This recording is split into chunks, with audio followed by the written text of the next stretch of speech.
Père, nous te donnons la louange. Merci Seigneur Jésus. Au nom de Jésus. Père, nous nous réjouissons que nous avons encore une autre opportunité de venir devant ta parole précieuse écrite. Merci car le puissant Saint-Esprit vit au-dedans de nous. Alors la révélation, la connaissance révélée est accordée à toute personne qui m'entend. Je déclare que tout ce qui n'est pas planté par Dieu est déraciné. Nous réprimandons la maladie, les malaises, l'oppression. Et nous ordonnons qu'alors que ta parole sort, ta parole guérit au nom de Jésus.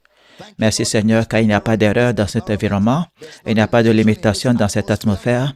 Ta parole sort avec clarté, ton peuple est bâti, équipé, édifié et Jésus est glorifié.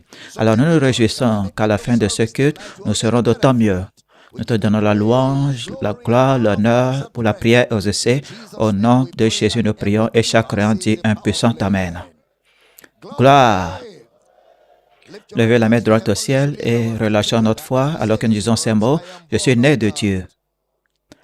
Je suis né de la parole. La parole de Dieu est ma nature. Je ne peine pas à mettre en pratique la parole. Je mets en pratique la parole naturellement. Alors aujourd'hui, je comprendrai la parole de sa grâce. Je serai édifié. Je serai édifié. À la fin de ce culte, je ne serai plus le même.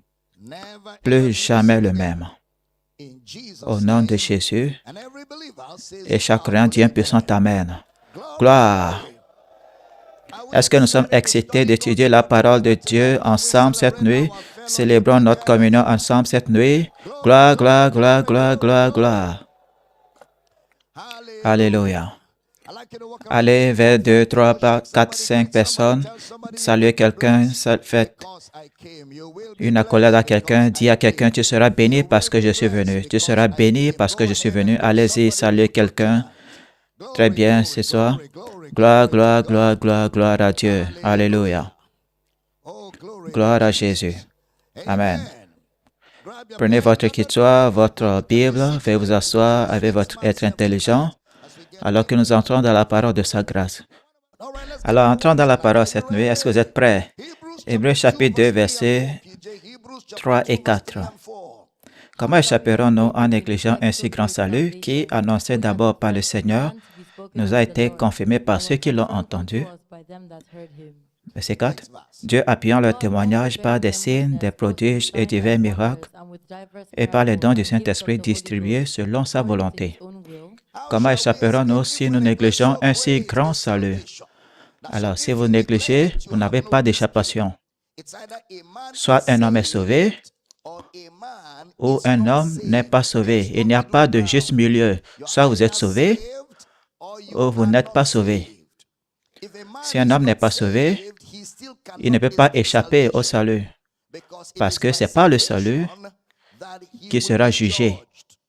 Alors, si vous n'êtes pas jugé, si vous n'êtes pas sauvé, vous ne pouvez pas échapper au salut, parce que le salut sera la jauge du jugement à la fin. Alors, l'écrivain des Hébreux a dit qu'il y a un grand plan de rédemption, un si grand salut. 1 Timothée 2, versets 1 à 4. Écoutons le frère Paul communiquer la même vérité au frère Timothée. J'exhorte donc, avant toute chose, à faire des prières, des supplications, des requêtes, des actions de grâce pour tous les hommes. Verset 2.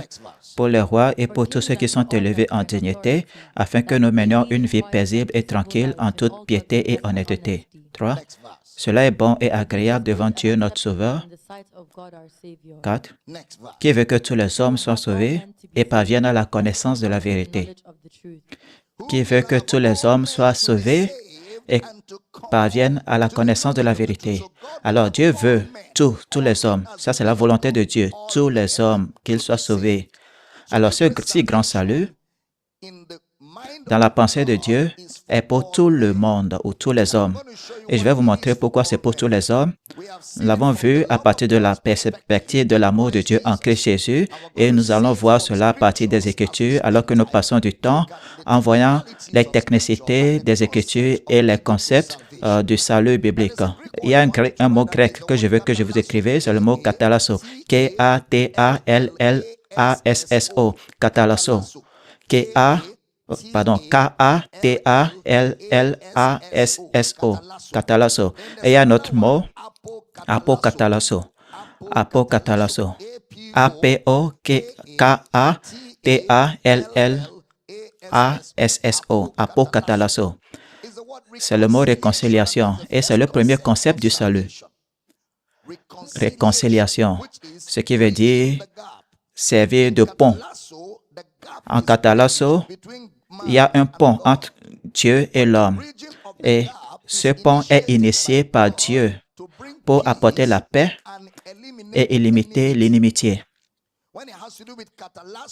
Lorsqu'on parle de katalasso, c'est Dieu qui sert de pont pour apporter la paix et éliminer l'inimitié.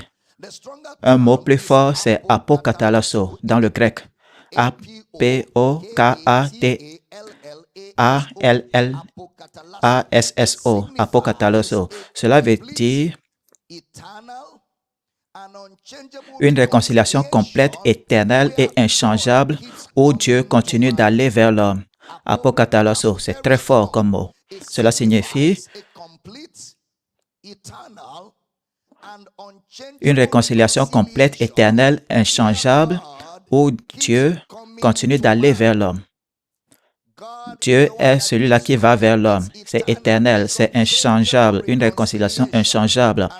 Et Dieu est celui qui continue d'aller vers l'homme. Et le mot katalasso, vous verrez là où c'est utilisé, alors que nous commençons à utiliser maintenant, à étudier plutôt. Romains 5, verset 8. Romains 5, verset 8. Mais Dieu prouve son amour envers nous en ce que, lorsque nous étions encore des pécheurs, Christ est mort pour nous. C'est katalasso. Lorsque nous étions encore pécheurs, Christ est mort pour nous. Alors que nous étions encore pécheurs. Hébreux chapitre 13, verset 5. Hébreux 13, verset 5. Ne vous livrez pas à l'amour de l'argent, contentez-vous de ce que vous avez, car Dieu lui-même a dit, je ne te délaisserai point et je ne t'abandonnerai point. Voyons la version amplifiée, car il a dit, je ne te délaisserai point et je ne t'abandonnerai point. La version amplifiée, que votre caractère ou votre disposition morale soit exempte de l'amour de l'argent, y compris la cupidité, l'avarice, la convoitise et l'ardeur pour les possessions terrestres, et soyez satisfait de votre situation actuelle et de ce que vous avez, car lui-même, Dieu lui-même a dit, je ne te manquerai en aucune manière et ne t'abandonnerai ni ne te laisserai sans soutien. Je ne le ferai pas, je ne le ferai pas, je ne le ferai pas, je ne le ferai pas à aucun degré, je ne te laisserai. Je ne le ferai pas, je ne le ferai pas, je ne le ferai pas. À aucun degré, je ne te le laisserai. Parce que c'est Dieu qui est en train de servir de pont entre lui et vous, et il prend l'initiative d'éliminer l'imitié. Voyons le mot apokatalasso maintenant. Colossiens 1, verset 21. Colossiens 1, 21. Et vous, qui étiez autrefois étrangers et ennemis par vos pensées et par vos mauvaise voie, il vous a maintenant réconcilié. Il vous a réconcilié. Apokatalasso, ce qui est une réconciliation complète, éternelle, inchangeable, où Dieu continue d'aller vers l'homme. Vous qui étiez autrefois ennemis par vos pensées étrangères et par vos mauvaises œuvres, maintenant il vous a réconcilié. Il nous a réconciliés. Éphésiens 1, verset 10. Éphésiens 1, 10. Pour le mettre à exécution lorsque le temps serait accompli, de réunir toutes choses en Christ, celles qui sont dans les cieux et celles qui sont sur la terre. Afin de réunir toutes choses en Christ. Alors Dieu continue à aller vers l'homme. C'est une réconciliation complète, éternelle, inchangeable. Il y a un autre mot, délasso. D-I-A-L-L-A-S-O. D-I-A-L-L-A-S-O. Et ce dialasso, c'est deux personnes qui viennent ensemble. Deux personnes qui viennent ensemble ou qui se mettent ensemble. 1 Corinthiens 7, verset 11. 1 Corinthiens 7, verset 11. Si elle est séparée, qu'elle demeure sans se marier ou qu'elle se réconcilie avec son mari et que le mari ne reproduit point sa femme. Si deux personnes viennent ensemble, deux personnes peuvent se séparer. Mais en katalasso, vous et Dieu, vous ne vous êtes pas réconciliés. On n'a pas eu une dialasso avec Dieu. Ce que nous avons eu, c'est katalasso et apokatalasso. C'est-à-dire, Dieu continue d'aller vers vous. Dieu continue de venir vers vous. Peu importe comment vous courez, Dieu continue de vous poursuivre. Dans dialasso, c'est ce que vous devez faire. Et vous savez, dans la pensée des gens, ce que nous avons avec Christ, c'est dialasso. Mais ce n'est pas vrai. Nous, Dieu et nous ne sommes jamais assis pour nous réconcilier. C'est Dieu qui a tout fait pour nous réconcilier avec lui. C'est Dieu qui est allé au-delà de ses moyens, qui a initié l'acte, qui a raconté ou rencontré, satisfait aux conditions de tous les côtés, de son côté, de notre côté, et il a tout fini. Maintenant, il vous a fait une offre que vous devez accepter, ou qui vous dit d'accepter sans condition, sans terme, sans étape, sans porte, sans clé. Apokatalasso. C'est inchangeable. Cette réconciliation est éternelle. 2 Corinthiens 5, verset 18-19. 2 Corinthiens 5, 18-19. Et tout cela vient de Dieu qui nous a réconciliés avec lui par Christ et qui nous a donné le ministère de la réconciliation. Et qui nous a donné le ministère, il nous a réconciliés d'abord. Alors, la façon dont il nous a réconciliés, il nous envoie maintenant à apporter le message de la réconciliation et la nature de la réconciliation au monde qui meurt. Verset 19. Car Dieu était en Christ, réconciliant le monde avec lui-même, n'imputant pas point aux hommes leurs offenses, et il a mis en nous la parole de la réconciliation. Il n'impute pas aux hommes leurs offenses, mais il a mis en nous la parole de la réconciliation. Alors, un obstacle majeur dans l'interprétation biblique, c'est de ne pas faire attention aux détails. Vous ne pourrez pas interpréter un texte auquel vous ne faites pas attention. Et vous ne pouvez pas interpréter un texte des Écritures que vous ne comprenez pas. Alors, un obstacle majeur à l'interprétation biblique, c'est l'incapacité de prêter attention aux détails alors que vous lisez, ou lorsque vous commencez à supposer que vous connaissez l'interprétation d'un texte sans lire diligemment ce texte. N'oubliez pas, vous ne pouvez pas interpréter ce que vous ne comprenez pas. Alors, vous devez lire diligemment dans le contexte les écrits de l'auteur pour comprendre. Vous devez lire le contexte des écrits de l'auteur pour comprendre l'intention exacte de l'auteur. L'intention exacte de l'auteur. Vous devez lire dans le contexte. C'est très important.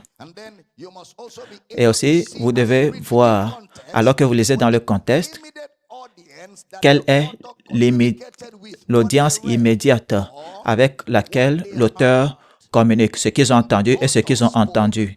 Quand l'auteur a parlé ou quand l'auteur leur a écrit. Prêtez attention, la vérité, c'est que interpréter les textes des Écritures exige la diligence, cela exige l'attention et cela exige une minutie. La diligence, l'attention, la minutie. Pourquoi? Parce que lorsqu'un texte des Écritures est mal interprété, une vérité importante communiquée par l'auteur est perdue de la part de l'audience. Lorsqu'un texte des Écritures est mal interprété, une vérité importante communiquée par l'auteur est perdue. L'audience perd cela. Alors, l'étudiant de la Bible ou l'enseignant de la Bible doit être diligent et méticuleux lorsqu'il s'agit de l'interprétation des Écritures. Et ceci s'applique à ce que nous examinons et ce que nous allons examiner concernant le caractère de Dieu. Maintenant, en interprétant un texte des Écritures, il est de première importance pour vous qui lisez les Écritures ou pour vous qui enseignez l'Écriture dans le monde d'aujourd'hui, de vous asseoir là où l'audience était.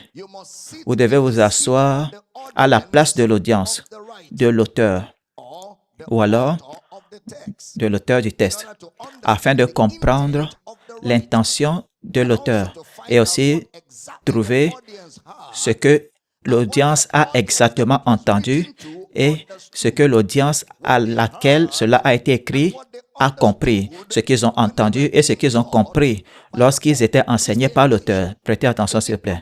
L'importance de la bonne interprétation biblique ne peut pas être exagérée. Et c'est très important de noter que lorsqu'un texte des Écritures, lorsque nous disons un texte des Écritures, que ce soit un mot, ça peut être une phrase ou un sujet. Ça peut être un mot, une phrase ou un sujet. Lorsque c'est mal compris, une vérité majeure est perdue. Lorsque vous comprenez un mot dans un contexte, une phrase, ou plutôt vous ne comprenez pas le sujet, alors une vérité majeure est perdue. Alors c'est pourquoi il doit y avoir diligence lorsque nous étudions et nous devons être diligents dans la bonne interprétation des Écritures. Rappelez-vous, lorsque la Bible était écrite et lorsque les auteurs des Écritures ont parlé, vous n'étiez pas l'audience à laquelle ils ont parlé. Vous n'étiez pas dans leur monde. En fait, ceux qui ont écrit les Écritures, 40 auteurs, 3 langages, 3 continents. Il y en a qui étaient des docteurs, avocats, des rois, et certains d'entre eux ne se sont jamais rencontrés. Pourquoi? Parce qu'ils ont écrit sur une durée de 1600 années. Certains auteurs sont morts avant d'autres auteurs. Et plusieurs d'entre eux ne se sont jamais rencontrés. 3 différents continents. Et ils ont parlé 3 différentes langues. Et ils ont parlé dans la langue qu'ils parlaient. Et quand le matériel qui a été écrit pendant 1600 ans, les matériels ont été rassemblés et parlaient de la même chose. Jésus dit, vous sondez les Écritures car vous pensez avoir en elles la vie éternelle, mais c'est elle qui rend témoignage de moi. La même substance, que ce soit Moïse dans la loi, ou les prophètes, ou les psaumes, tous, la destination de leurs écrits et leur communication était des choses concernant Christ. C'est christocentrique, ou centré sur Christ, une emphase ou un accent centré sur Christ. Alors, celui qui lit les Écritures aujourd'hui doit comprendre que nous ne sommes pas l'audience immédiate. Alors, le langage sera un langage que l'auteur et l'audience immédiate comprennent. Le langage sera le langage que l'auteur ou celui qui parle et l'audience de ces jours-là ont compris. Alors, c'est pourquoi c'est vital pour vous qui lisez les Écritures dans le monde d'aujourd'hui de vous asseoir à la place de cette audience et demander qu'est-ce que l'audience a exactement entendu ou ce que l'audience a compris lorsque les écrivains leur ont enseigné la parole. Ou alors, ou sinon, vous allez tomber dans l'erreur plutôt, d'interpréter un ancien livre avec la compréhension de leurs paroles dans le monde d'aujourd'hui. C'est pourquoi vous ne pouvez pas utiliser un dictionnaire français pour les paroles bibliques.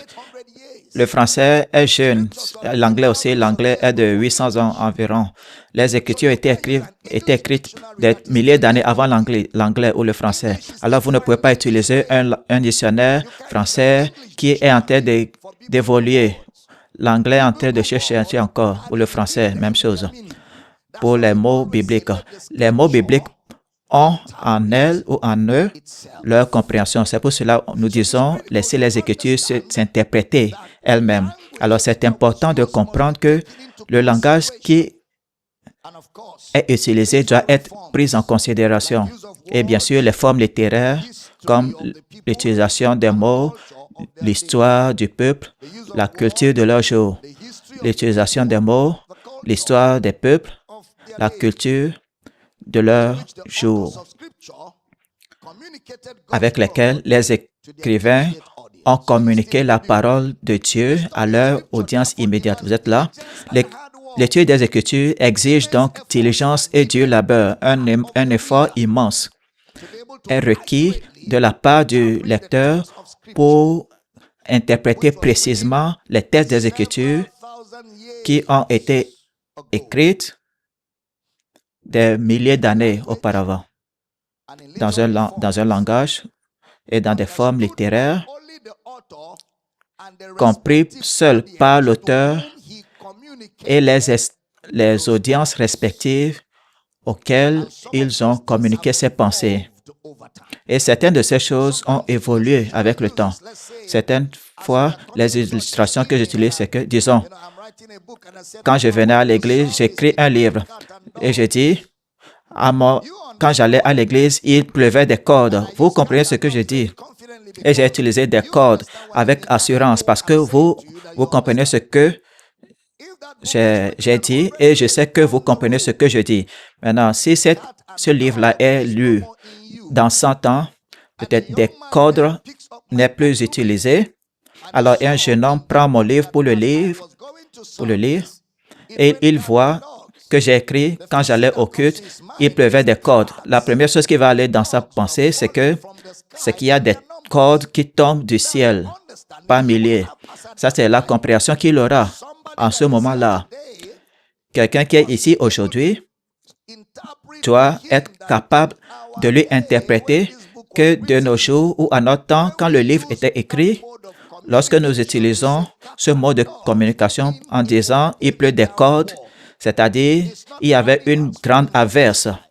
Ce n'est pas des cordes qui tombent du ciel. Alors, ça veut dire que ce que j'ai utilisé ou ce que j'ai dit va requérir une interprétation. Vous n'avez pas besoin d'interprétation parce que vous comprenez le langage de ce jour. Alors, quand la Bible était écrite, la langue qui était utilisée était comprise par l'audience la langue qui n'est plus utilisée aujourd'hui de nos jours. Donc, il faut l'interprétation biblique. Par exemple, Genèse 38, verset 8. Genèse 38, verset 8. Alors Judas dit à Onan, « Va vers la femme de ton frère, prends-la comme beau-frère et suscite une postérité à ton frère. » Onan, sachant que cette postérité ne serait pas à lui, se souillait à terre lorsqu'il alla vers la femme de son frère afin de ne pas donner la postérité à son frère.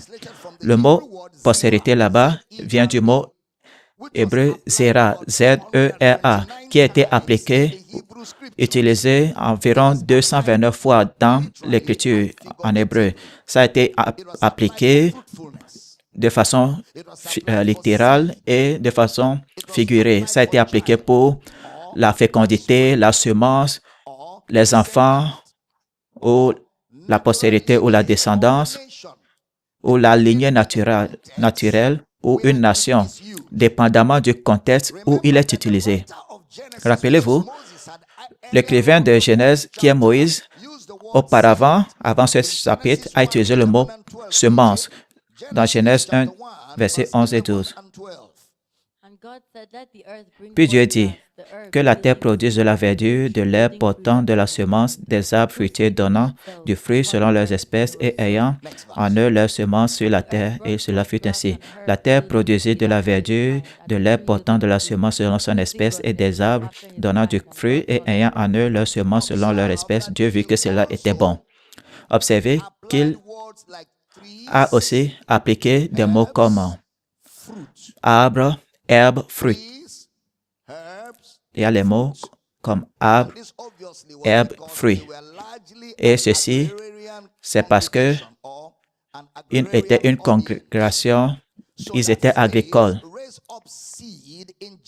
Alors, la phrase « susciter une semence, une postérité » dans Genèse 38 sera le résultat d'un rapport sexuel entre un homme et une femme qui va conduire à la conception. La compréhension et la connaissance de la science de leur jour, dans leur jour, la science était telle que l'homme était le seul contributeur à la vie. Dans leur jour, ça c'était leur science. C'était l'homme qui contribuait à la vie dans la conception. Et la femme était vue comme une terre fertile où la semence, où la vie germe. Cependant, dans le monde d'aujourd'hui, la science a beaucoup avancé. Il y a une meilleure explication de l'implication du spermatozoïde et de l'ovule dans la reproduction. Alors, vous devez comprendre, lorsqu'il parle de la semence là-bas, en ce temps-là, ce ne sera pas comme aujourd'hui lorsque nous parlons de semences, parce qu'il y a beaucoup plus de découvertes scientifiques et d'avancées dans nos temps qu'il y en avait au temps biblique. Alors, c'est évident que lorsque Dieu communiquait sa parole à l'humanité par les prophètes, il a pris en compte le langage humain ou la langue humaine. Lorsque Dieu disait sa pensée, son plan à l'humanité, il a pris en compte la langue humaine. Il a pris en compte la culture humaine. Dieu a pris en compte la religion humaine et leurs pratiques à différents moments dans l'existence de l'homme. Dieu, en communiquant sa parole à l'humanité par les prophètes, a accommodé ou a pris en compte la langue humaine, la culture, les religions et leurs pratiques à différents moments de l'existence de l'homme. Alors, en essence, les Écritures peuvent être dites être 100% homme et 100% Dieu. Alors, nous pouvons nous référer aux Écritures comme étant 100% homme et 100% Dieu. Alors, cela suffit de dire que dans différentes générations de l'existence humaine, Dieu révèle ses intentions à l'humanité dans un langage humain. En différentes générations de l'existence humaine, Dieu a révélé ses intentions à l'humanité dans un langage humain. Alors, c'est évident qu'aucun auteur des Écritures n'a vécu physiquement dans un monde séparé de l'audience à qui il écrivait. Aucun auteur des Écritures n'a vécu dans un monde qui était séparé de l'audience à laquelle il écrivait.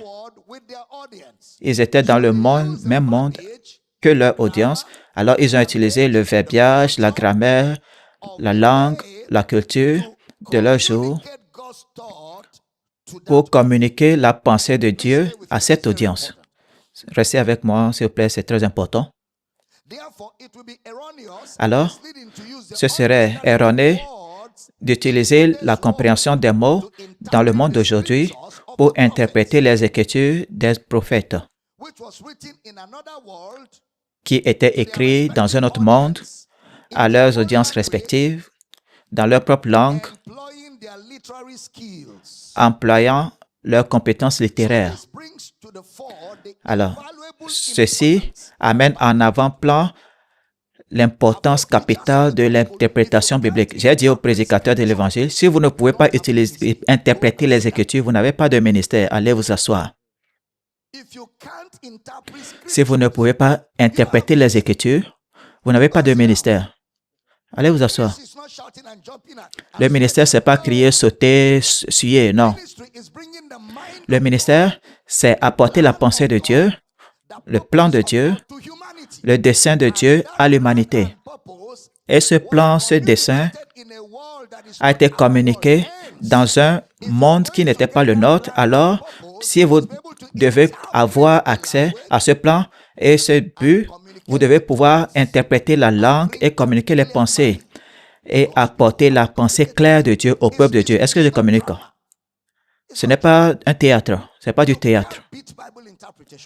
Vous ne pouvez pas battre l'interprétation biblique. Si j'ai un regret quelconque dans ma vie et dans mon ministère, c'est que lorsque j'ai commencé, ceux que je suivais n'ont pas mis l'accent sur l'importance de l'interprétation biblique. Ce sur quoi ils mettaient l'accent, c'est prier, jeûner, citer les Écritures. Assure-toi que tout ce que tu dis vient des Écritures et c'est fini.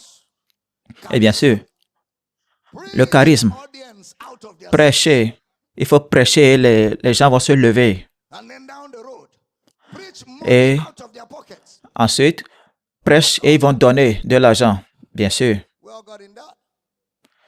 Nous sommes entrés dedans.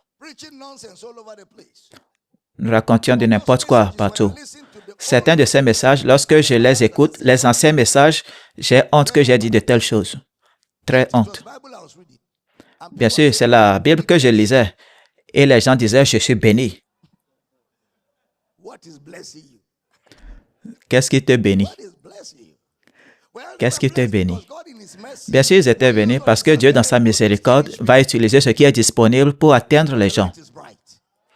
Mais la lumière est plus claire et elle va devenir plus resplendissante. Je n'ai pas entendu un fort amen.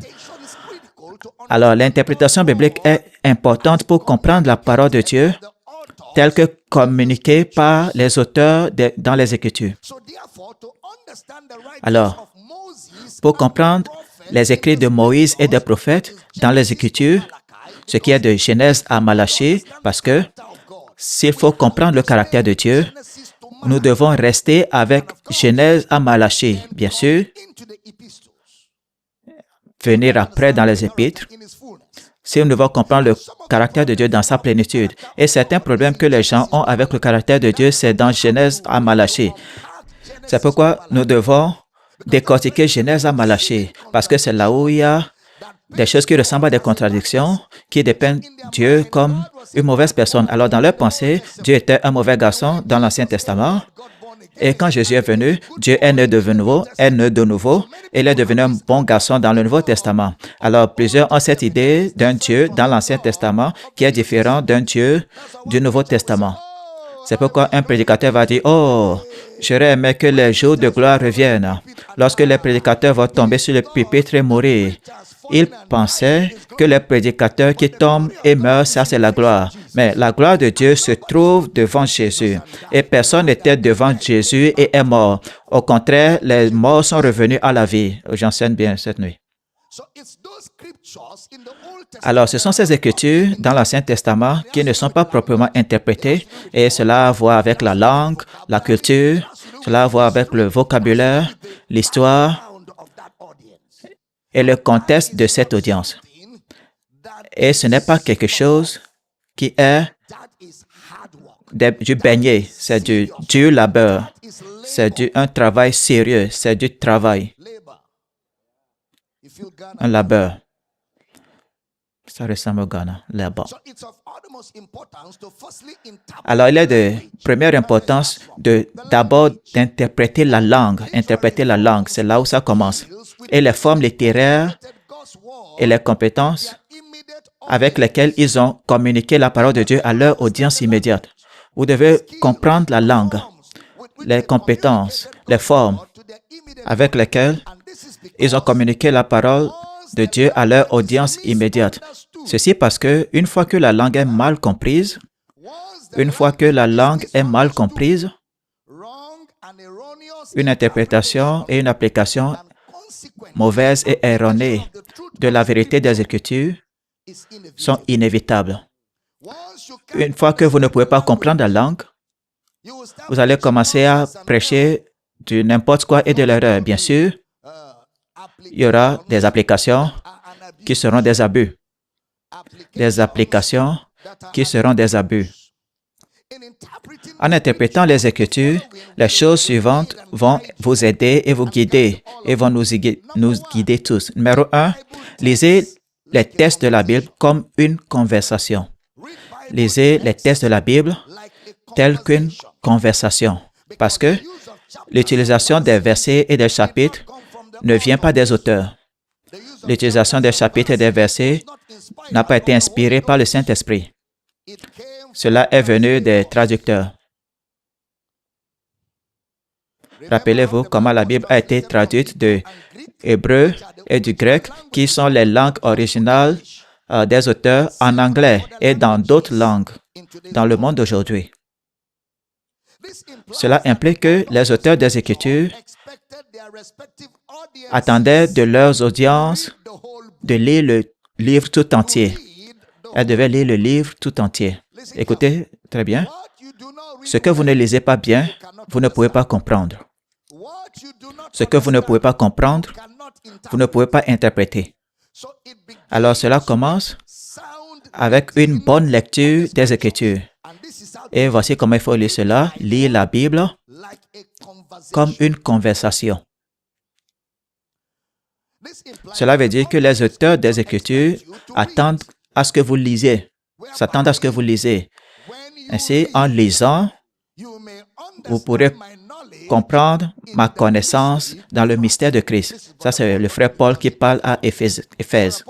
Le frère Paul va parler à Timothée disant, « Jusqu'à ce que je ne vienne, donne-toi à la lecture. » Daniel dira, « J'ai compris par les livres concernant les prophéties de la liberté des enfants d'Israël de Babylone. » Oh, Jésus dira plusieurs fois, « N'avez-vous pas lu le mot anaginosko? N'avez-vous pas lu? » Alors, la place de la lecture, lorsque l'interprétation et la compréhension des Écritures interviennent, ne peut pas être exagérée. Alors, vous devez lire. Et lorsque vous lisez, s'il vous plaît, écoutez, lisez la Bible en paragraphes. Ne la lisez pas en chapitres. Ne la lisez pas en versets. Lisez en paragraphes. Suivez le discours jusqu'à la fin du discours. Ne vous arrêtez pas au chapitre 10, verset 30, parce que le chapitre 10 s'arrête à 30. Peut-être le discours continue jusqu'au chapitre 11, verset 1. Ça peut continuer.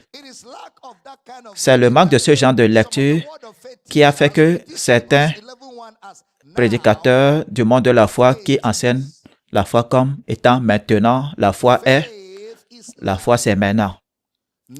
Maintenant, la foi est. Si ce n'est pas maintenant, ce n'est pas la foi. Maintenant, la foi est. La foi, c'est maintenant. Maintenant, la foi est. C'est le manque d'études contextuelles. Lisez Hébreux chapitre 10, les 3 derniers versets. Hébreux 10, vu que vous interprétez avec moi. Hébreux 10, verset 37. Encore un peu de temps, celui qui doit venir viendra et ne tardera pas. J'aime ça. Et le juif suivra par la foi. Le juif fera quoi? Nous commençons à partir du verset 36. Verset 36. Quand vous avez besoin de persévérance, alors on va plutôt au verset 35. Verset 35. N'abandonnez donc pas votre assurance à laquelle est attachée une grande rémunération. Un instant, avant d'aller plus loin. L'écrivain des Hébreux écrit une lettre aux Juifs qui croient, aux Juifs qui ne croient pas, et les Juifs aux Juifs qui croiraient. Alors du chapitre 1, il commence à mettre à la retraite certaines choses. Dans 1.1, chapitre 1, verset 1, il met à la retraite les prophètes. Il exalte ou il élève Christ. De diverses manières et sous différentes formes, les prophètes ont parlé au Père. Et il a parlé dans ces derniers jours. Donc, il met à la retraite les prophètes et il exalte Christ. Maintenant, il s'en va aux anges parce que l'adoration des anges était très grande au niveau des Juifs. Il met à la retraite les anges. Auquel des anges a-t-il une fois dit, « Tu es mon fils et ce jour je t'ai engendré » Mais il a dit plutôt que tous les anges adorent le Fils. Au chapitre 3, il met à la retraite Moïse. Moïse, un serviteur sur sa maison. Jésus, un fils sur sa maison. Et nous sommes cette maison. Donc, il met à la retraite Moïse. Et il commence à les mettre de côté parce qu'il parle aux Juifs avec leurs pensées. Et il essaie d'établir que tous les rituels qu'on vous a montrés comme étant révélation de Dieu ont expiré. La vraie chose, c'est Christ. Est-ce que nous communiquons? Donc, il arrive au chapitre 10 et dans la même pensée, verset 35, n'abandonnez pas donc votre assurance à laquelle est attachée une grande récompense, car vous avez besoin de persévérance après qu'avoir accompli la volonté de Dieu, vous obtenez ce qui est promis. Encore un peu de temps, celui qui doit venir viendra et ne tardera pas.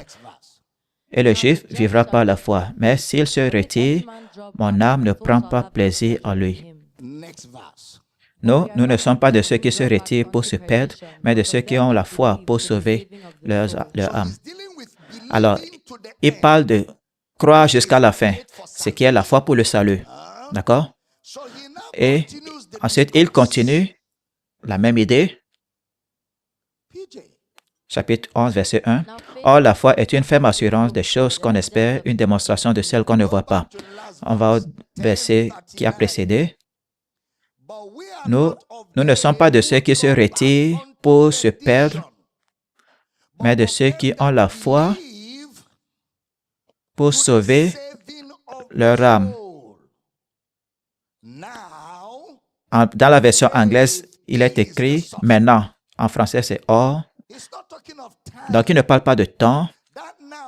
Le « maintenant » qui est utilisé, ça veut dire « par conséquent », vu que nous sommes de ceux-là qui croient pour sauver leur âme, la foi est donc l'assurance des choses qu'on espère, une démonstration des choses qu'on ne voit pas.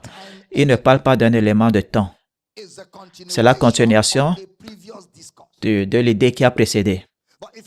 Mais si vous ne lisez pas dans le contexte, si vous ne lisez pas dans les paragraphes, vous allez vous arrêter là où est arrêté le chapitre 10 et vous allez penser que l'idée s'est arrêtée là-bas. Et au chapitre 11, vous allez penser que c'est une nouvelle idée. Donc, comme c'est une nouvelle idée, maintenant la foi est maintenant. Si ce n'est pas maintenant, ce n'est pas la foi. Mais il dit, par conséquent, vu que nous ne sommes pas de ceux-là qui se retirent, la foi est une ferme assurance des choses qu'on espère, une démonstration des choses qu'on ne voit pas. Ou ce que les gens de l'Ancien Testament croyaient et ils n'ont jamais vu. Vous êtes là? Car par la foi, les anciens ont obtenu un bon témoignage. Quelle foi? L'assurance des choses qu'ils espéraient, une démonstration des choses qu'on ne voit pas. Ils n'ont jamais vu. Qui sont ces anciens? Abel, par la foi. Il n'a jamais vu Christ, mais il a vu un animal. Noé, par la foi. Il n'a jamais vu Christ, mais il a vu une hache. Abraham, par la foi. Il n'a jamais vu Christ, mais il a vu le bélier sur le mont Morée. Abraham a vu mes jours, et ainsi de suite. Et verset 39, verset 11, au chapitre 11, et tout cela, à la foi duquel il a été rendu témoignage, n'ont pas obtenu ce qui leur était promis. Alors, quand il dit que la foi est la ferme assurance des choses qu'on espère, la démonstration de celles qu'on ne voit pas, ils n'ont pas reçu la promesse. Jusqu'à leur mort, ils n'ont jamais vu la résurrection, ce dans quoi était leur foi. J'enseigne bien. Ensuite, le verset qui suit. Dieu, ayant en vue quelque chose de meilleur pour nous, afin qu'ils ne parvinssent pas sans nous à la perfection. Ils ont eu de l'espoir jusqu'à leur mort. Nous avons vu dès le commencement. Non seulement nous avons vu, mais aussi il vit en nous. Gloire à Dieu. Est-ce que j'enseigne bien cette nuit? Alors, vous devez aller au-delà des chapitres et des versets, commencer à lire en paragraphe. En paragraphe. Parce que si vous restez avec les chapitres et les versets, vous allez arriver à une interprétation erronée des Écritures. Le lecteur dans le monde aujourd'hui, a donc la liberté de lire les textes comme une conversation, c'est-à-dire lisez cela comme une conversation qui a lieu. Vous avez vu comme ce que j'ai fait avec le livre d'Hébreux, c'est parce que j'ai lu ce livre encore et dans ma tête, lorsque je parle du livre d'Hébreux, ce que je vois, c'est une conversation. Alors, cela m'est facile de vous relater la conversation qui a eu lieu du chapitre 1 à 2 à 3 et ainsi de suite. Même chose pour le livre de Corinthiens. J'ai lu le livre de Corinthiens comme une conversation. Alors, cela m'est facile d'expliquer le livre de Corinthiens que lorsque Paul a écrit à Corinthe, d'abord, il les a loués, il leur dit, vous êtes lavés, vous êtes sanctifiés, vous êtes justifiés. En fait, vous n'avez manqué d'aucun don de l'esprit. Et chapitre 3, il dit, les frères, je n'ai pas pu vous parler comme à des hommes spirituels, mais comme à des charnels. Il y a des divisions entre vous, les gens. Et il a commencé à régler leurs problèmes. D'abord, un de vous a épousé la femme de son père et personne n'a rien dit. Est-ce que c'est le genre de foi que vous avez reçu? Avant que je ne vienne, je juge, suspendez-le, ne mangez pas avec lui. Et après, il dit non, ramenez-le. Il n'a pas perdu le salut. Nous avons juste pris des actions pour lui faire savoir que ce qu'il a fait n'est pas bon. Mais son âme est déjà sauvée. Et ensuite, il parle de ceux-là qui vont à la cour Tu amènes ton frère devant le juge et il commence à parler de la Pâque, le jour où Jésus a pris le pain et ainsi de suite, de comment Jésus est devenu notre Pâque. Et il continue au chapitre 11 où il y a l'apogée de son discours. Et l'apogée, c'est qu'il n'y a pas d'amour dans cette église-là. Vous ne marchez pas dans l'amour. C'est ça le résumé de tout. C'est parce que vous ne marchez pas dans l'amour que vous amenez les uns les autres devant le juge. C'est parce que vous ne marchez pas dans l'amour, c'est pour cela qu'un homme va se lever prendre la femme de son père. Vous ne marchez pas dans l'amour. C'est parce que vous viendrez dire que vous faites le souper du Seigneur. Ceux qui sont riches vont apporter des nourritures exotiques. Ceux qui sont pauvres vont venir avec leur gari et leur arachide et du sucre. Non, ils n'ont pas de sucre. Ils sont pauvres.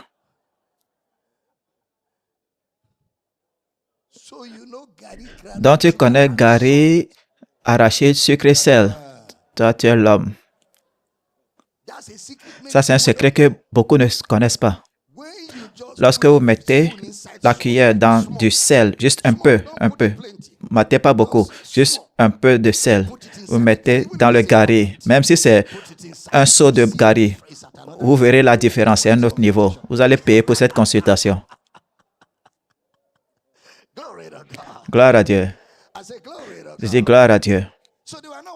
Alors, ils ne marchaient pas dans l'amour. Alors, ceux qui avaient de l'abondance vont manger, tout finir. Ceux qui sont venus avec du gari vont boire le gari et partir. Paul dit, non, ça, c'est pas de l'amour. Ce n'est pas de l'amour.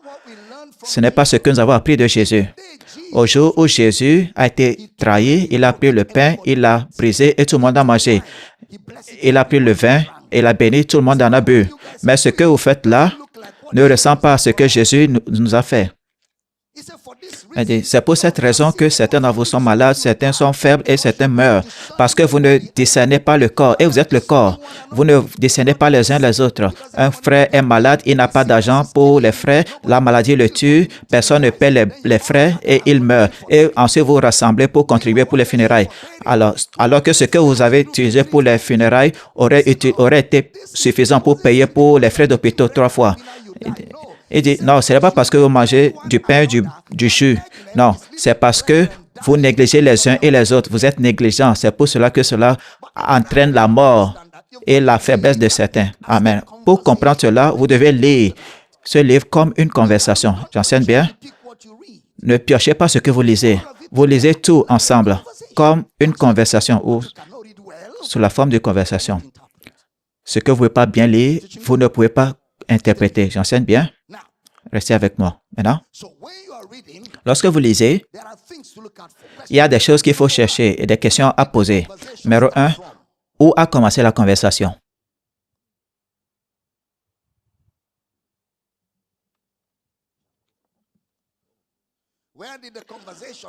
Où a commencé la conversation? Numéro 2, qui est celui qui parle? Numéro 3, à qui parle l'auteur? Numéro 1, où a commencé la conversation? Où a commencé ce texte? Numéro 2, qui est-ce qui parle? Ou qui est-ce qui dit la phrase? Numéro 3, à qui parle-t-il? Par exemple, le livre de Luc, Luc 1, 1 à 4, Luc 1, 1 à 4. Luc 1 et à 4. Plusieurs ayant entrepris de composer un récit des événements qui se sont accomplis parmi nous. Alors, c'était une connaissance commune entre ceux-là qui ont entendu de ceux qui étaient avec Jésus. Suivant ce que nous ont transmis aussi, ceux qui ont été des témoins oculaires dès le commencement sont devenus des ministres de la parole. Il m'a semblé aussi bon, après avoir fait des recherches exactes sur toutes ces choses depuis leur origine, de te les exposer par écrit d'une manière suivie, excellent Théophile, afin que tu reconnaisses la certitude des enseignements que tu as reçus. Alors, l'auteur de ce livre est de toute évidence Luc, et vous devez savoir qui Luc était. C'était un docteur.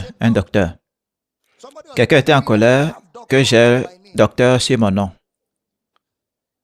Que comment je peux m'appeler docteur Abel? Que je sais, j'étais Hyménée. Il ne sait même pas ce que ça veut dire. Que comment est-ce qu'un homme de Dieu peut s'appeler docteur? Éphésiens 4:11, il a donné des prophètes, des apôtres, des évangélistes, des pasteurs. Et il dit, est-ce que tu as vu le docteur là-bas? Ça, c'est son ignorance. Son ignorance n'a pas quitté la maternelle. Ce qui m'a amené là-bas, c'est Dr. Luke. Il ne sait même pas que j'ai 2 doctorats académiques. Je devais même avoir docteur à la puissance 2. Regardez sa tête.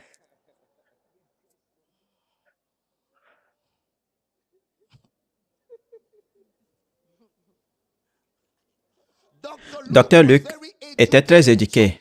Alors, c'est lui qui pouvait s'adresser à un homme comme Théophile. Mais regardez ceci. L'auteur, c'est Luc. Son audience, c'était Théophile. Alors, le livre de Luc était écrit à une personne. C'était une audience d'un seul membre. Le livre de Luc et le livre des Actes. C'était écrit à Théophile. Cependant, pour comprendre l'intention de Luc, en écrivant à Luc, il faudra lire les livres ensemble, en tant qu'une conversation qui est continue avec le livre des Actes. Donc, le livre de Luc, c'est la partie A du discours.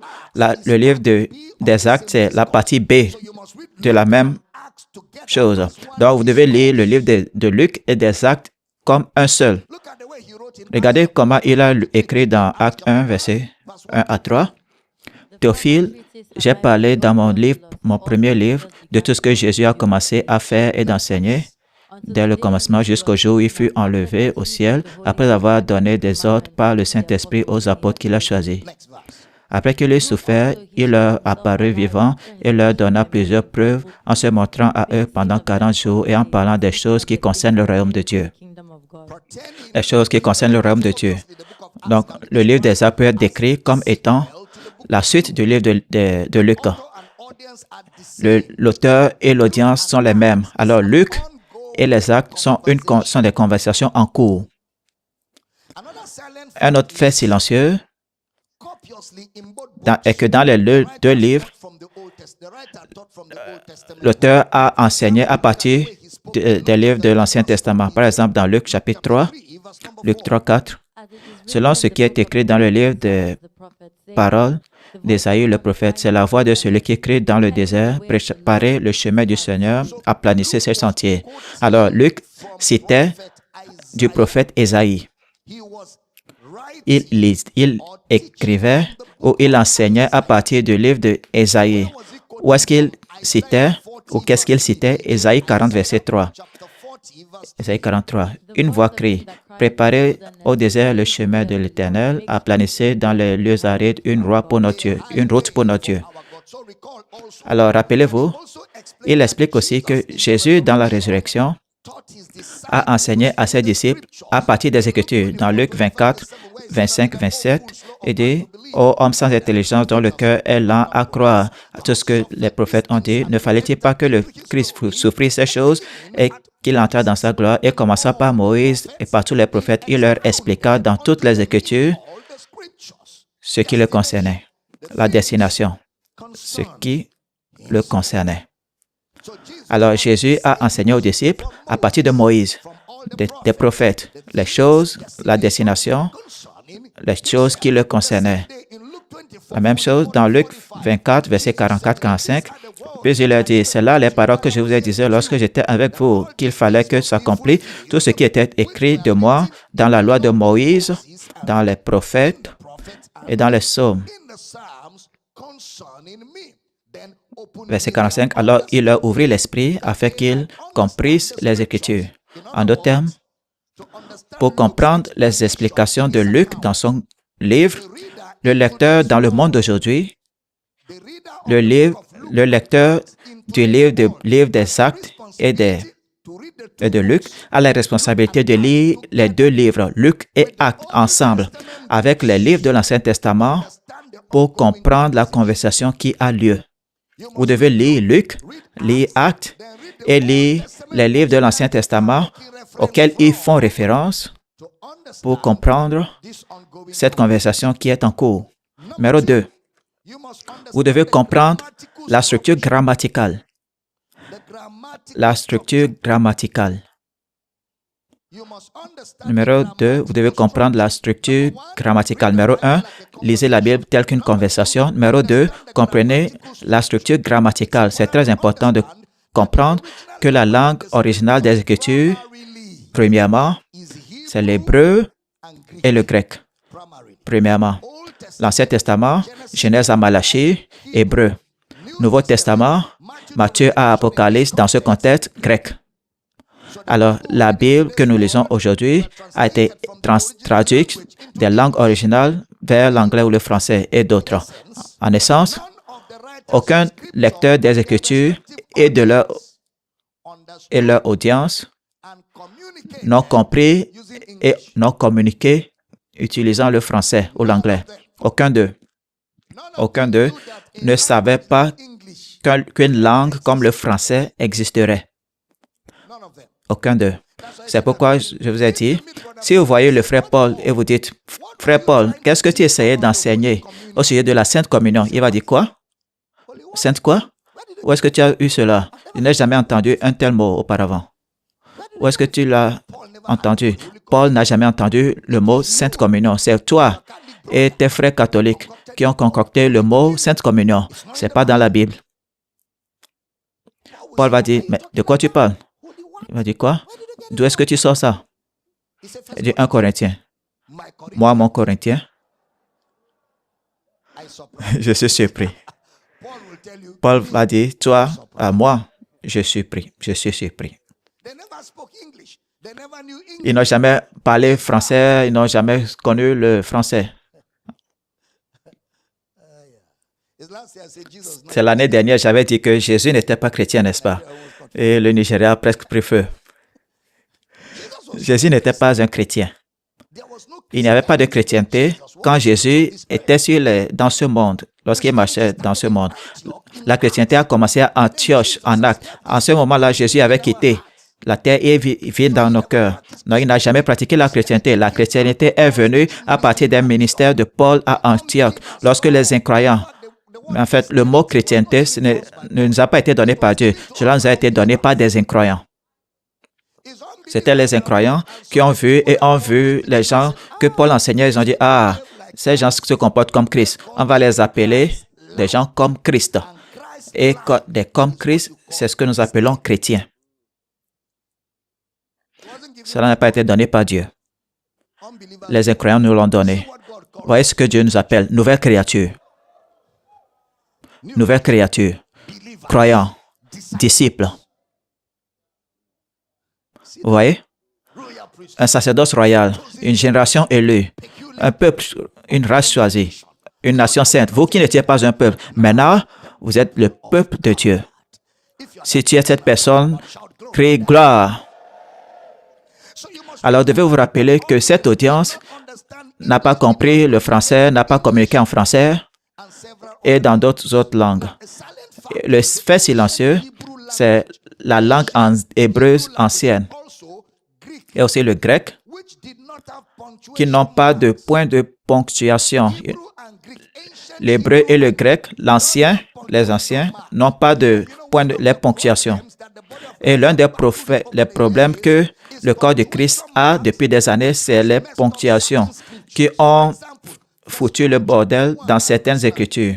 Par exemple, 1 Jean 1, verset 9.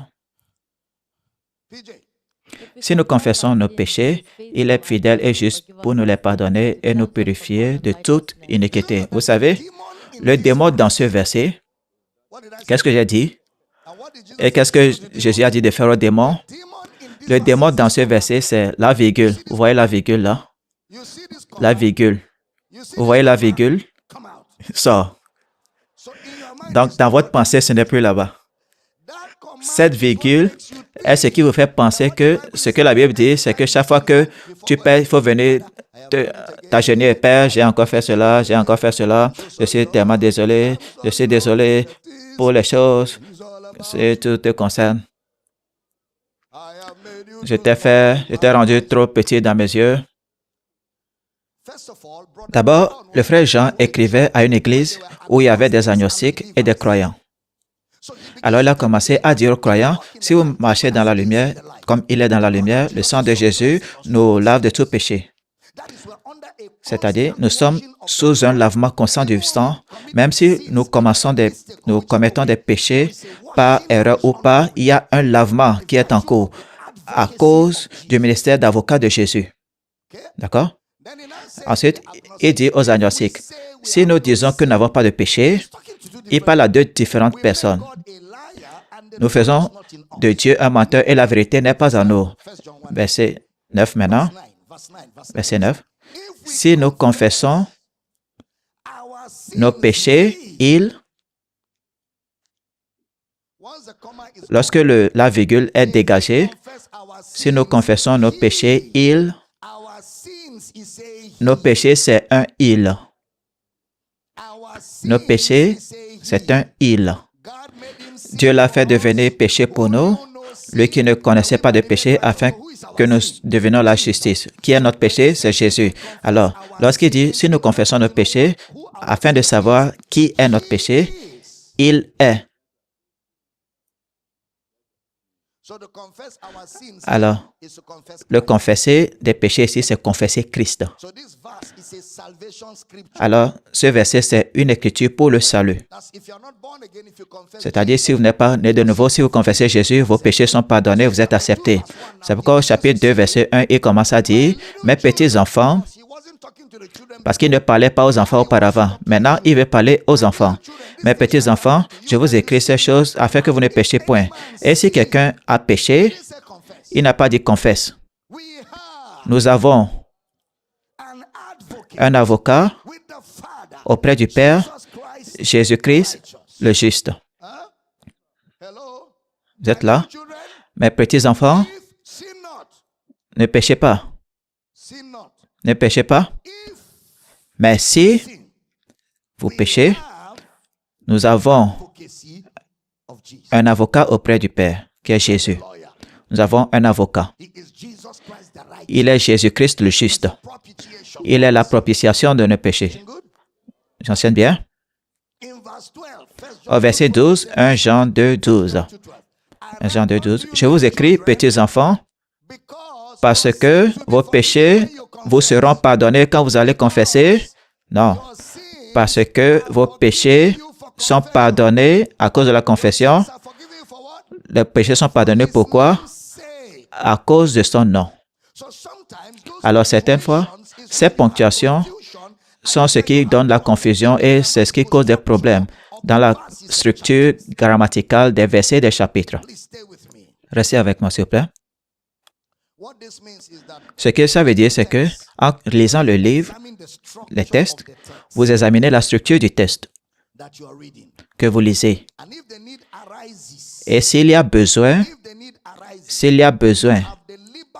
vous avez la liberté de retravailler cela.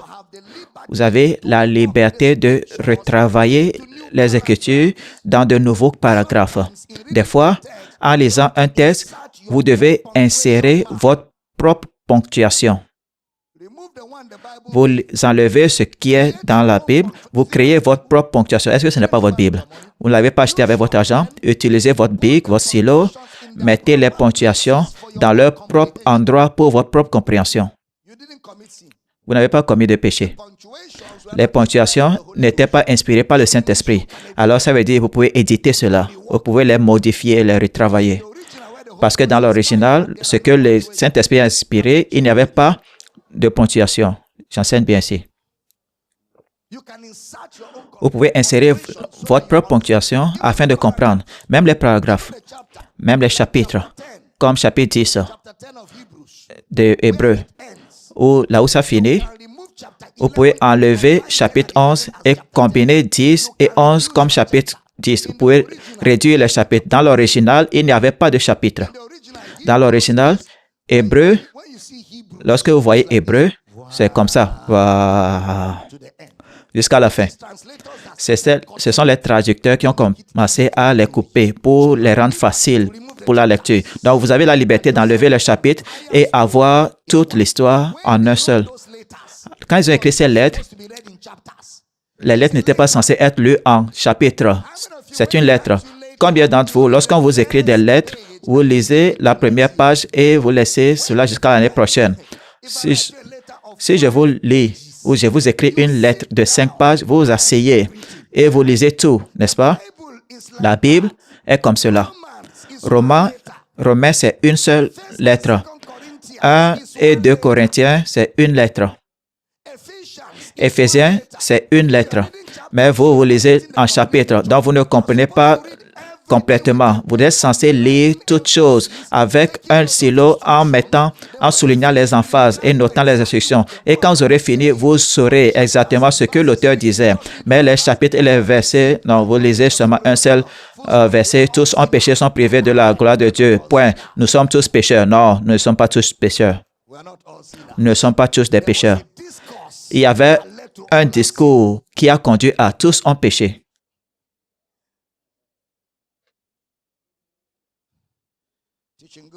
J'enseigne bien.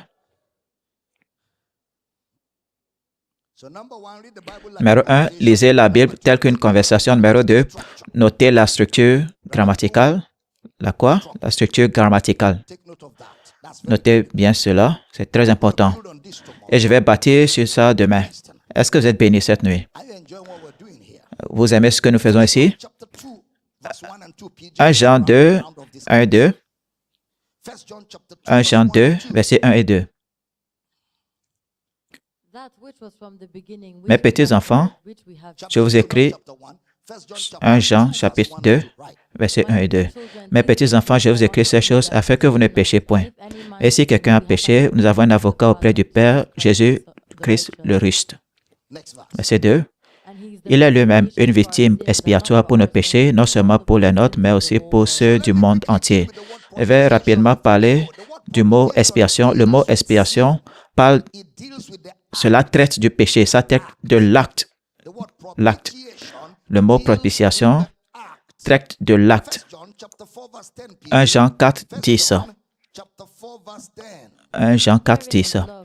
Et cet amour consiste non point en ce que nous avons aimé Dieu, mais en ce qu'il nous a aimés et a envoyé son Fils comme victime expiatoire pour nos péchés. C'est le mot grec hilasmos.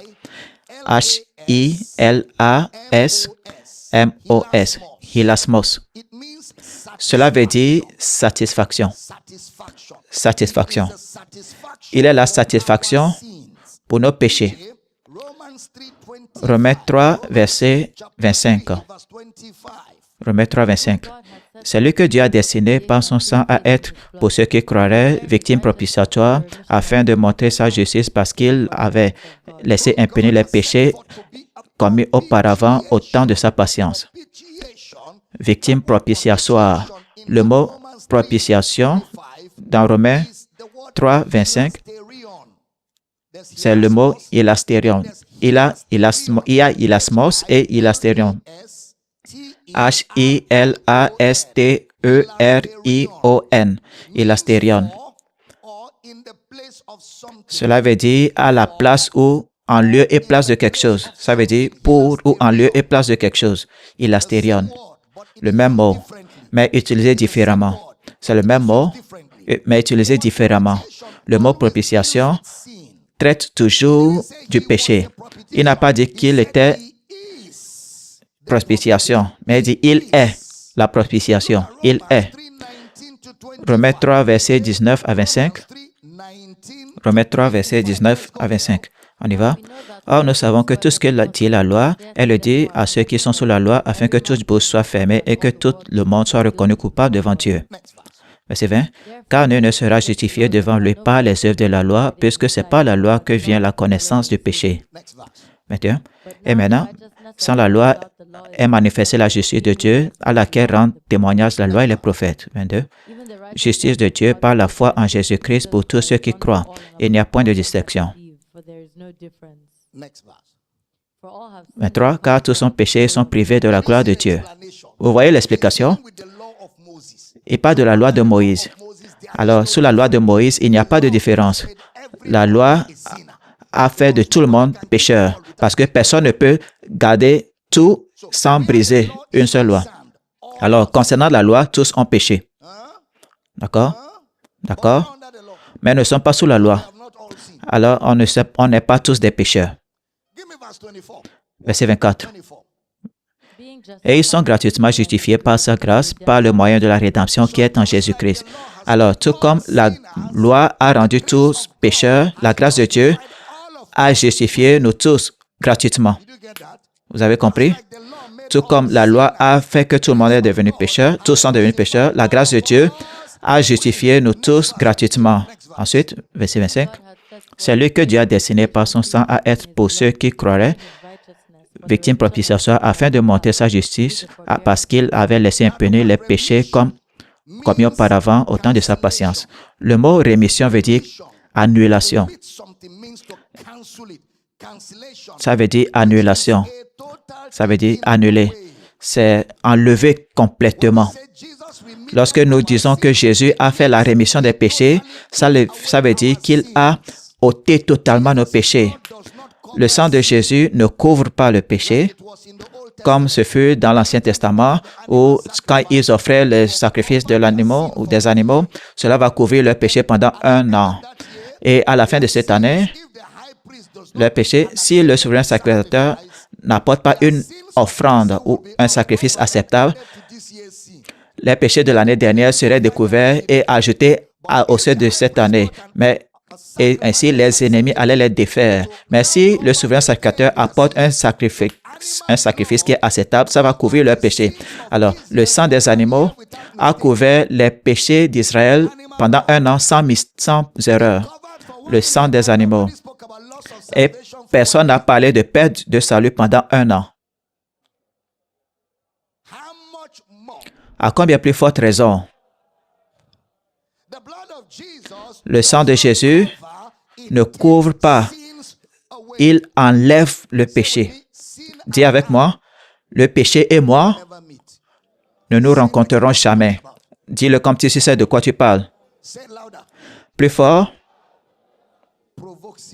il faut provoquer le péché. Il faut énerver le péché. Énerve le péché.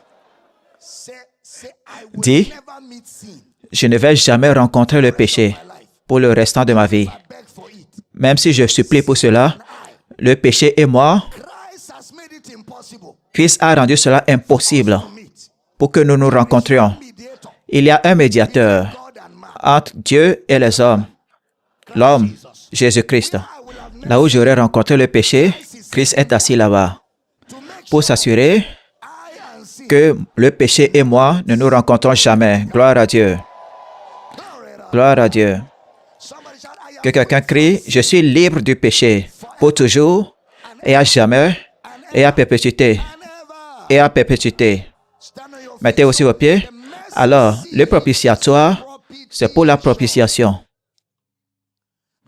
Le propitiatoire, c'est pour la propitiation, pour l'annulation.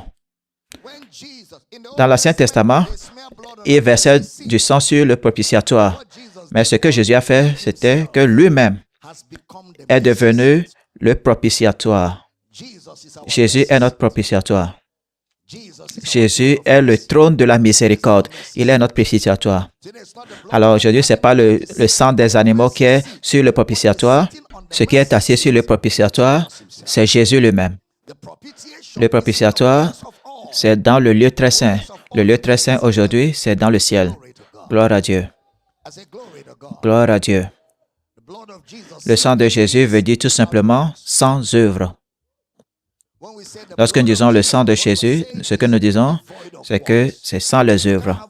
Vous ne pouvez pas avoir les œuvres lorsque le sang parle. Vous n'avez pas besoin d'œuvres lorsque le sang parle. Cela veut dire tout simplement sans les œuvres. Comment est-ce que nous avons obtenu le sang? Parce que Jésus s'est offert. Jésus n'a pas pris du sang lui-même. Il est le sang. Il est la vie de Dieu.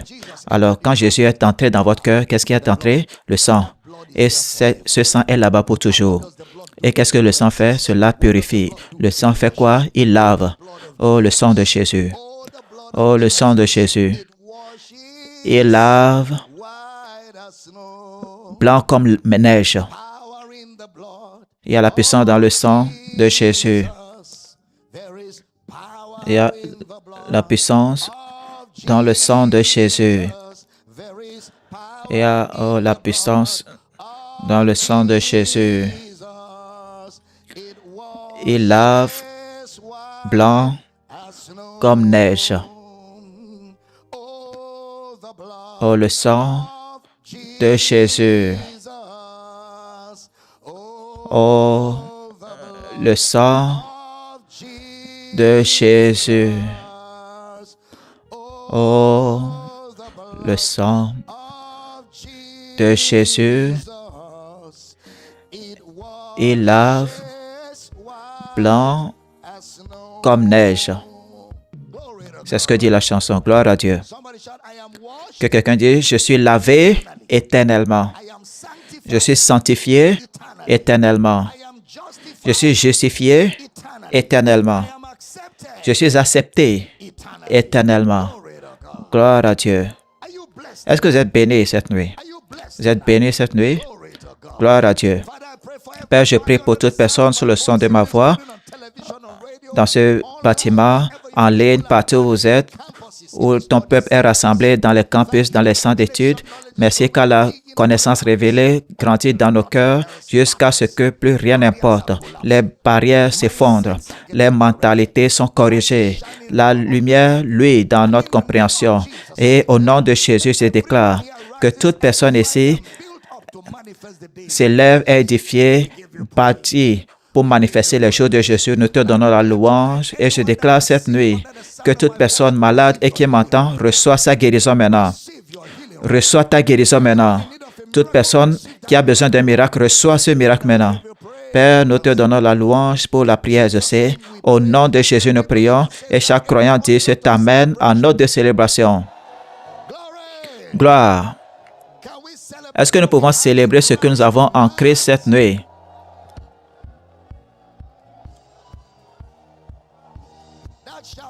Ce cri-là même, ce cri. Gloire. Amen. Vous êtes bénis? Prenez votre offrande d'honneur, donnons, afin que nous rejoignions M. Bush pour, as des counselors, répondre aux questions, apporter des éclaircissements, pour qu'il n'y ait pas de zones d'ombre dans ce que nous enseignons. Nous sommes engagés à vous équiper pour faire l'œuvre du ministère, pour que le corps de Christ soit édifié. C'est ça les 30 jours de gloire, c'est équiper, c'est revêtir de puissance, c'est la lumière, c'est la révélation, c'est vous édifier. Parce que nous avons l'œuvre du Seigneur à faire sur la face de la terre. Gloire à Dieu. Vous voulez faire des offrandes et supporter, soutenir ce que nous faisons. Vous avez les comptes bancaires dont les détails sont affichés à l'écran. Vous pouvez envoyer vos offrandes là-bas. Vous pouvez faire vos offrandes, envoyer vos offrandes au compte dont les détails sont affichés à l'écran. Ce sont les comptes de Power City International au Nigeria. Levez votre offrande, audience. Père, nous te remercions pour le privilège de donner. Nous donnons avec joie et nous sommes excités que notre argent apporte de la valeur à l'œuvre de Christ et aux vies des hommes. Et nous te remercions pour le privilège. Au nom de Jésus, nous prions. Et chaque croyant dit un puissant Amen. Veuillez vous asseoir. Nous espérons que vous avez été bénis et enrichis par cet enseignement. Likez cette vidéo, partagez-la avec tous ceux qui sont autour de vous. Commentez, abonnez-vous à cette chaîne et activez la cloche de notification pour ne pas rater nos prochaines mises en ligne. Soyez bénis, Jésus est Seigneur. Amen.